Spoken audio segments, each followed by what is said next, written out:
This is Dave Ord's World Cup, brought to you by the Jim Click Holmes Tuttle Automotive Team. I'm Star Sports editor Ryan Finley here in our Tucson studio, and joining me from Brazil is Dave Ord. Dave, where are you? What's going on? How's the trip going? Well, Ryan, Rio has been a great place to be. There's so many things to do. There's the museums, there's the beaches, and there's architecture. It's really incredible. I mean, the facades on these buildings make you feel like you're in the old world. The statues are amazing, and the carvings. It's been really fun to just walk around. I did that today, headed to the metro station, and it's just been a lot of fun. And the soccer's been great fun, too. We'll take a break for a couple of days from Rio matches and come back on Wednesday. But I'm going to head over to the Fan Fest, I think, for the next couple days, and maybe see the U.S. match on Monday and the Brazilians play on Tuesday. And then we'll be back here for the next match, which is Wednesday. It's Spain versus Chile, and that's going to be a significant match because Spain got crushed by the Netherlands. They really have to win this game, and Chile played very well in its first match. I'm very excited to see this match. I thought Chile was the dark horse going into it. If they can win this match or probably pull off a draw, they're in very good shape. That's awesome. Dave, what's been the biggest storyline so far? I think the biggest story has definitely been the upsets. It's been some pretty incredible results. The Brazilians here call upsets zebras, just like the animal. I think maybe it's because the losing teams want to camouflage themselves because they've done so poorly. The first one that was really big was Spain losing to the Netherlands. Maybe the result wasn't big, but the score 5-1 was really impressive from the Netherlands' point of view. I think Spain is going to really have to pick themselves up because they have a difficult match in Chile next. The other big upset was Uruguay, and Costa Rica beat them 3-1.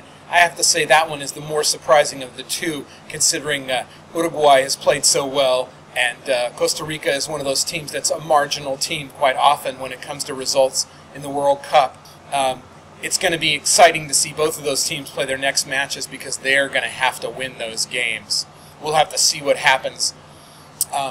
It's also worth noting, though, that Spain lost its first match in 2010 and still won the Cup. And in 2010, Uruguay drew, and they made the semifinals and finished fourth. So I think you can't say that the losses have definitely killed them off, but they make it very hard, and they're going to have to push forward to get through. This is Dave Ord's World Cup, brought to you by the Jim Click Holmes Tuttle Automotive Team. Dave, one more thing before you go. The U.S. opens World Cup play Monday against Ghana.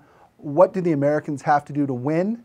And what's the big goal going forward? How can they advance through their group? The road for the United States is going to be difficult. It might be even more difficult to traverse than the windy road that you have to take up to the Christ the Redeemer statue here in Rio.